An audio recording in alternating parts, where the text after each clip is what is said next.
Yo, yo, yo. Welcome back, y'all. Episode 8, man. Everything's great. Feeling good. Feeling fine. How are you? Anyhow, man, it's episode 8, you guys. We got the last episode I had to split it up into two parts. I want you guys to go check it out. Episode 7. First half, we're unboxing the remainder of our vinyls. Part 2, we get into a story about Denver DJ Quick, and I open up a real special gift at the end of that. So you guys go check that out. Something that people's never seen before. So with that being said, as I was telling you during the last time, we're gonna start getting into some of my music collection. Some of the collection, like what's behind me, over here, over there, things like that. As a matter of fact, our first section starts all the way up in that corner underneath that De La Soul and Tribe Called Quest box. So, with that being said, let's get started. First thing I want to do is dig into some of these CDs that I have in my collection. I'm going to be going in order of my collection. I might start introducing whenever I get some new pickups or things like that in the mail. I'm also thinking about talking about podcasts, shows like that, everything from, podcasts, things like that, reviewing and talking about some of those topics, things like that. But for right now, let's dig into this. All right. First things up today that we have up today is a group out of, I'll say it's a group out of Gary, Indiana and Atlanta, Georgia. And what I mean by that is they're stationed out of Atlanta, Georgia, but the MC is from Gary, Indiana. The MC is MC Buck, aka MC Buck P. On this album, this is the 1-5 Posse, as you can see. As you can see, the 1-5 for 15. Their first album came out in 1991 that I'm aware of is Life is All About Knowledge. Their second album is Lifestyles of the Young and Crazy. All right. Now, with that being said, there's two people in this group, and there were at this time in the first one there was more than one person in the 1-5 Posse. However, it's truly just two people, which is MC Buck P during this time, and when he got to this album, he started just going by MC Buck. During this time, as far Life is All About Knowledge, his DJ was DJ Kid Wizard. By the time he got to this album, it was just DJ Wiz. Okay? Now, with this being said, this album, the first album that I have right here, Life is All About Knowledge, I'm going to give my review on both of these albums, and then we're going to move into the next group. But both of these albums, to me personally, are meh. You could really skip over these if they, the reason why I have these, I for business, I buy out stores, things like that. So sometimes some of the albums that I have in my collection, I'm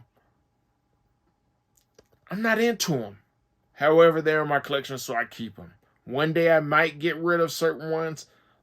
These definitely could possibly be one, but more than likely not. Why? More than likely not. Usually once it's in my collection, I don't sell it. Why do I not sell it once it's in my collection? Because I've sold things out of my collection and then later regretted it. Simple as that, Some of this album, like I said, is based out of Atlanta. This group is based out of Atlanta. MC Buck P's from Gary, Indiana, but it's really an Atlanta sound. This is an old school Atlanta sound that's almost like a Miami bass sound. Some songs are East Coast. The topics are going to range from, girls, the typical Miami bass thing about girls, bass. And then they get real pro-black on some albums, some songs and so forth like that. Like Life is All About Knowledge is one. Red, Black, and Green is another one. Then Fresh Party Rap 90s. That's actually a decent song. If I was going to say anything, there's a song called Fresh Party Rap 90s. Fresh Party Rap 90s on this album, on the first album, it's actually all right. Especially when you know the sound during the early 90s. This one is actually all right. There's probably 3 songs that that I would give a chance. And that is Fresh Party of the 90s, Ever Since Crack. And I want to say it's We Don't Need Gold to Get a Lady or something, or We Ain't Changing SHIT, Sugar Honey Iced Tea. But I'll probably just stick with Ever Since Crack and Fresh Party Rap 90s. Those are probably the better standout tracks on this album. Outside of that, there's not much to really brag about or anything like that. This album is not put together real well, production-wise. I do like the scratching and so forth like that. I like the reminiscent sounds of the old Miami bass sound. But they weren't the best ones doing the Miami bass sounds, and especially out of Atlanta. Back in the days, people who were doing the best Miami bass sound, and the only reason I'm saying Miami bass sound is because Georgia and Florida are right next to each other, so they had similar things, and a lot of their artists worked with each other, like DJ Toomp. He worked with artists down in Florida and so forth, reverse. Back in the days. But speaking of DJ Toomp, the best artist that I know coming out of Atlanta during these early 90s with this sort of Miami bass sound was MC Shy D, DJ Toomp, who DJ'd for him. DJ Smurf was okay. Wasn't really my thing, but he was okay. You guys will later on know him as Collie Park. DJ Collie Park or just Collie Park, whatever he went to. But his original name was DJ Smurf. For obvious reasons, he had to change it, especially when he was working with the Yin Gang twins and stuff like that. The Whisper Song and all that. But anyhow, who's another group that I could say out of there? Brother Marquise and Toomp had a group. I forget the name of them. It'll come to me in a minute. But there's other songs, like the So Death Bass All Stars and stuff. They have that, but that's more of a mid-90s take on that Miami bass sound, which was way better than this. But the only ones I could really think of Kilo as well. Kilo out of Atlanta, I liked. You also had Success and Effect, but I'm not going to give Success and Effect the same reverence as MC Shy D or Kilo or even DJ Smurf, because the only real song has ever stood out to me personally, this is me, from that era was Success and Effect, Roll It Up My N-Word, Roll It Up My Ninja, Roll It Up, I'm with it. That was probably the one that stood out. That was the only song. So, with that being said, we have the second album. This one came out in 1992, Lifestyle of the Young and Crazy. This album was all over the place. I didn't know. The rap style was still like Miami bass, like the flow. But all the beats reminded me of like they wanted to be NWA or Compton's Most Wanted and sometimes Public Enemy. They didn't really have an identity. Nothing was cohesive about this project. So if I had to rate both of these albums, actually, if I rated the first album, what is it called? Life is All About Knowledge. I give it a 2, maybe 3. And that's because there's 10 tracks, I believe, on there. So if it was, 10 tracks. So if it's 2 tracks out of 10, you get a 2, maybe a 3. You know what I mean? Now, Lifestyles of the Young and Crazy, I don't remember how many tracks are on here, but there's more. I'm going to give this a 0. I didn't like this album at all. I didn't. The production was okay, but not really. And the lyricism or the flow and all that stuff, I could not get with it. No hate to the 1-5 Posse. It's just not my cup of tea. I would not recommend them. Okay, moving on.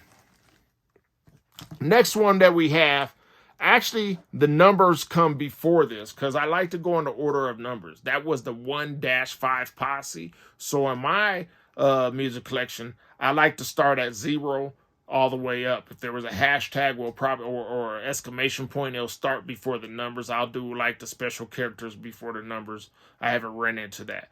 But the reason why I didn't start with this one and it starts with a 0 is because it's the better rap group, the better actual, not CDs, not full length CD, but a CD single. Now, before we get into this, I want to let you know this group is out of San Jose, California. I want to say they're from the south side of San Jose, California, in the Seven Trees neighborhood. These particular rappers, which is Mr. Solo, and I want to say, what is his name? Give me a second. Yeah, Fabe. Mr. Solo and Fabe. They're from the Seven Trees. It's a Crip gang out there in the south side San Jose. I want to say it's the south side. I hear them say, I don't know anything about San Jose gangs, but I want to say they're from south side Seven Trees. But they mentioned another gang, OGC, as well. So I don't know if those are the same gangs or what, but yeah, they're from that area. I do know that. Okay, so before we get into it, I just wanted to give you a little background on them. They've been around. I don't know if they're still rapping or not or anything like that these days.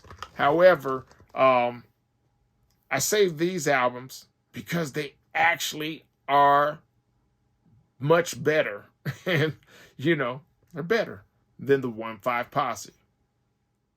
All right, as we move on, as you can see what I have here, it's Cedro Street Production presents 007 Goon Squad. This one is sealed in one of my little external, like you can reseal those resealable CD collections. I have it in here because this is one of my more expensive CDs, believe it or not. Now, with that being said, Mr. Solo and Fabe are the rappers on this album. As you can see, it's a CD single. The name of the song is 211, Don't Make It a 187. And the second song is What That 7 Like Loke. The production on this album is done by G-Roc. G-Roc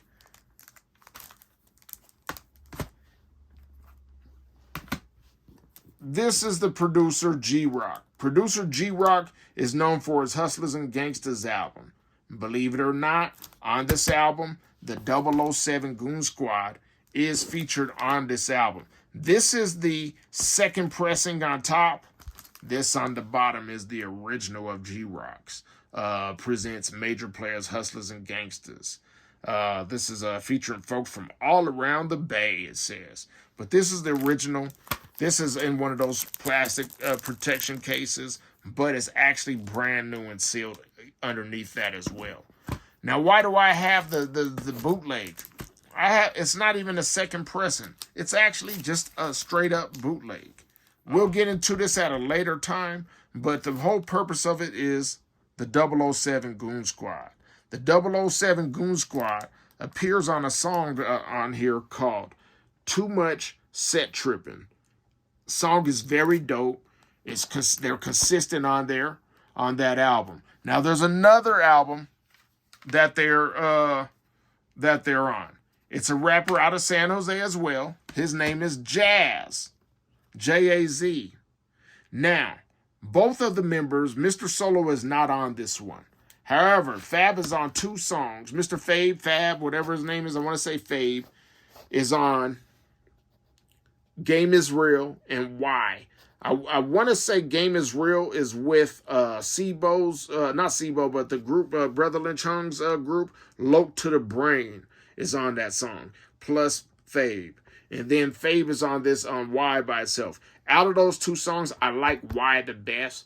Very good production, nice rhymes. It is very gang related and stuff, but it's still hard, So I just wanted to let you know. Out of these two, whether it's Mr. Jazz, Psychotic Murderous Thoughts, or the Major Players and Hustlers, Hustlers and Gangsters by producer G-Roc albums, I'm going to go with the producer G-Roc album out of those two. We'll get into that later. All right, with that being said, 211, Don't Make It a 187 is a dope track. Real dope track.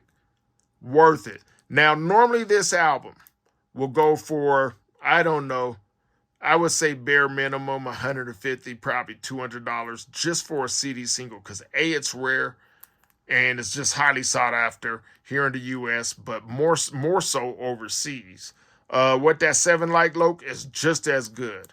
This is supposed to be coming from a debut album in 1997, but they never came out with a full-length album. Now, you could only find this on CD and cassette. There might be a vinyl, but I haven't seen a vinyl myself personally. Now, if I had to recommend any of these albums, I'm still going to go with producer G-Roc's album because it has it has 17 tracks on it. I would go with that just because of that. However, this 007 Goon Squad album right here is hard. Pause. It's hard. Pause again. For real. Now, if you could find this CD, if you could find this CD single, get it. I am going to tell you, don't sleep. Especially if you're into West Coast gangster rap. You get it. Get it. I highly recommend this. I highly recommend this album. Now, why did I not open it up? This one is actually open. It's just sealed in this thing. Why didn't I open it? There's nothing on the inside. It's just a plain white background on the inside. But yeah, man, this is definitely one of the dopest albums, CD singles, albums, whatever you want to say, that came out of San Jose. I don't know anything about the Seven Trees. I know there's some people that are affiliated, like some Norteño gangs off of Seven Trees. There's so many things off of Seven Seas. You got Crips and things like that. So I know there's I don't know if OGC is 4-7 or 2-7. I try to get a little bit of information on them so I can present it to you guys, but I don't know which ones they are. I know it's OGC was mentioned in this album, but yeah, this is for you guys here all around the world, and I guess even for you guys in San Jose, not San Antonio. I apologize to you guys. Get this. If you guys happen to have this, get at me. Okay, we're about to move on to the next half. I'm just doing those 2 CDs for now. I'm just getting into the music collection. I don't know how fast they're going to go, what I'm going to talk about. If I'm not into a CD or anything like that, an album or whatever, I'm probably going to breeze past it. Not going to give you much content. Plus, I'm trying to shorten these videos anyway, so it works out that way. Once again, go check out 007 Goon Squad out of San Jose, California, south side of San Jose, California. Now, this next thing we're going to move into, this is something from my personal collection. It's music related, but I like to call it art. And the reason why I like to call it art is because this man who created this, he's an artist. He has to come up with the concept, the ideal to even create something like this from his inception in his brain and to bring you an actual product.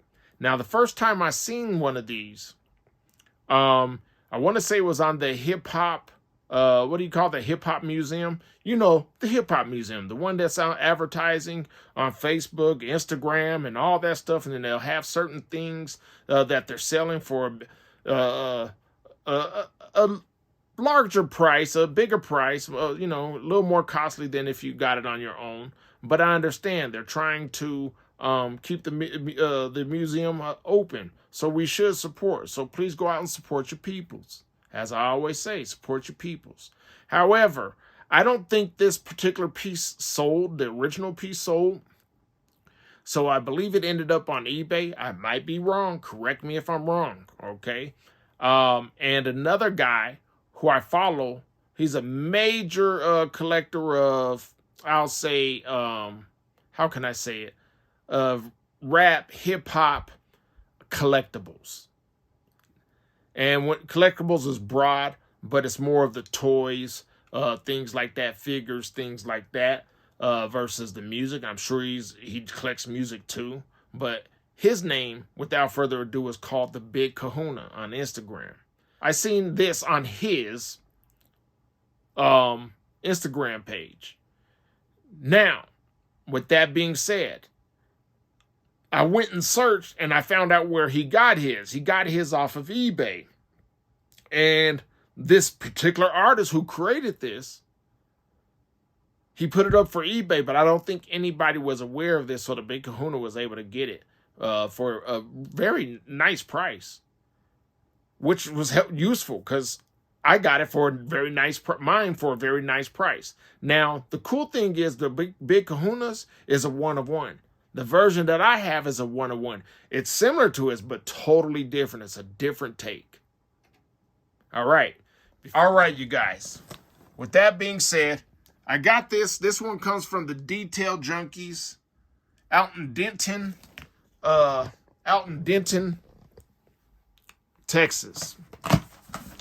I already have this open partially. I just basically unsealed it with my razor blade as I do. I didn't want to have it take too much time. But without further ado, let's dig in. All right. Let me see. All right, let's see. Lots of paper. I'm sorry, you guys. Lots of paper. I don't like... Oh, okay. Not lots of paper. We have some bubble wrap. I like bubble wrap. I'm going to repurpose this for my store. That's okay with me. Okay. All right. He didn't he wrapped it a lot, but it's not all taped up or anything. Look at this. I'm just unrolling this thing. Oh, I like this. Okay, well, hold on. There's something there. We're going to find out what this is and later. But let's go a little bit further until we get this unraveled, okay? I'll put that on the ground right there between the legs. All right, you guys. As you can see, I'm back. This is pretty dang amazing. Like I said, this is art. Hope you guys enjoy like I do. Okay, y'all. As you can see, I have this MF Doom food. Roach Coach food truck right here. Now the original one, this one is made with a patina look to look aged and old and everything else. And you can see it sets a scene as well, coming out of a garage and so forth like that. You have the tops open on here, the ventilation on here. These do go up and down. Right here, you can see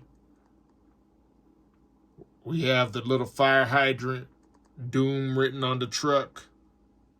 Let me take you all the way through. Has a little crate inside of there with some spray cans down in there. And then here's the menu. Beef wrap, hoe cakes, pot holders, one beer, deep fried friends, poo-poo platter, flail wrapper, gumbo, fig leaf, bicarbonate. I forget what is this? Con carne, Guinnesses, con queso, wrap snitch, Ganeshes, Vomit's Pit, and cookies. That is so dope. It's the actual menu, as you can see. Now we're going to take it up a little bit further. As you can see, it has some of the artwork behind it that you'll see on the inside of the vinyl, the cassette tape, or the CD. It says it in food right here, MF Doom. You can see down inside of it. Now on this wall back here, you have Doom spray painted again. And then,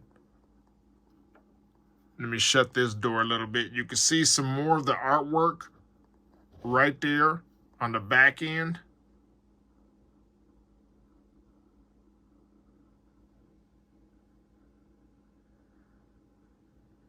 Inside you have the turntables.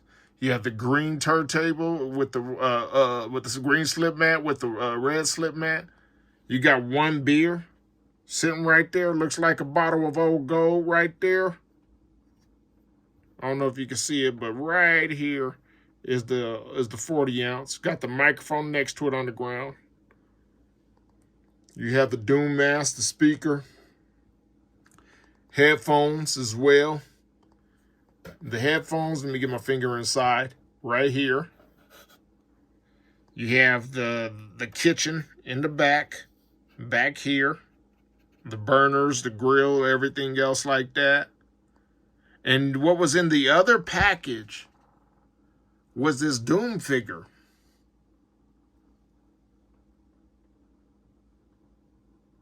The green hoodie. Trying to get the zoom in on it.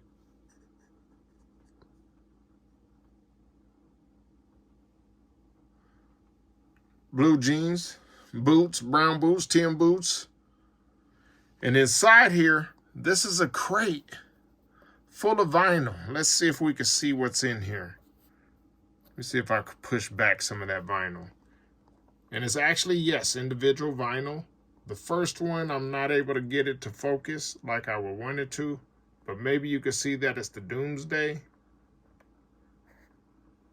Let's see. See if I back out a little bit, if we could get it to...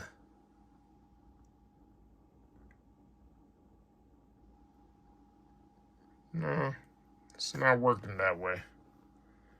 But inside of there is a Doomsday, both covers. You have, let's see what else I can remember in here. You have a couple vinyls in here. A couple of the Czar faces, things like that. Mad Villainy, things like that. But there are vinyls inside of that. This is hella dope. So, this does move around in here. It does move around. This is, like I said, the man was, the Doom was in there. This is like a soft putty here. On the bottom of this foot, there's this little pin that allows you to push it down and to set him up. Try to get this to zoom in again.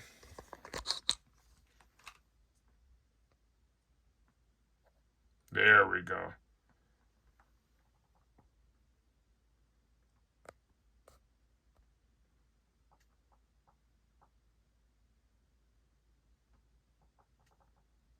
Lots of detail, you guys.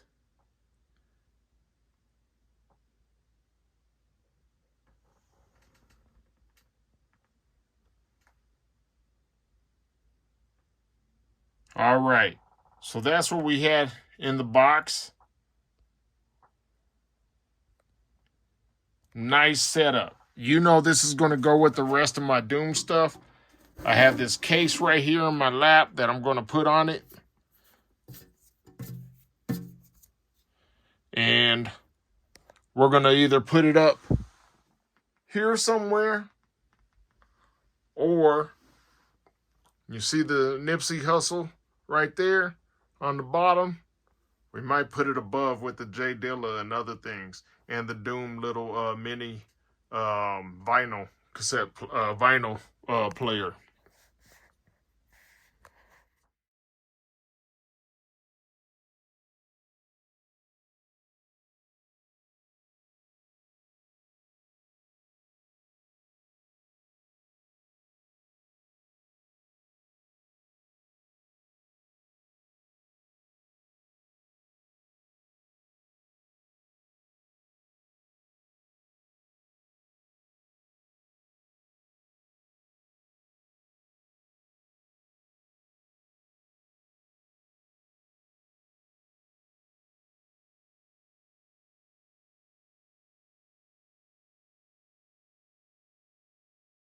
All right, you guys. I just want to thank you guys for tuning in today. This is this is the first one, even though it's episode 8. This is the first one where we dug into my actual collection. We'll continue to go through these albums. I'll rate them, things like that, and move on. If they're fast, I'm going to try to do more than 2. but we're going to see how it goes. I want to keep these videos real short and sweet. But until then, thank you guys for tuning in. Don't forget to like, share, subscribe to the Mint Underground Music Show. I am not so I am not. I'm not so anonymous, but I'm also known as Mint. With that being said, you guys enjoy your weekend, and until the next episode, Two Stokes, and I'm out.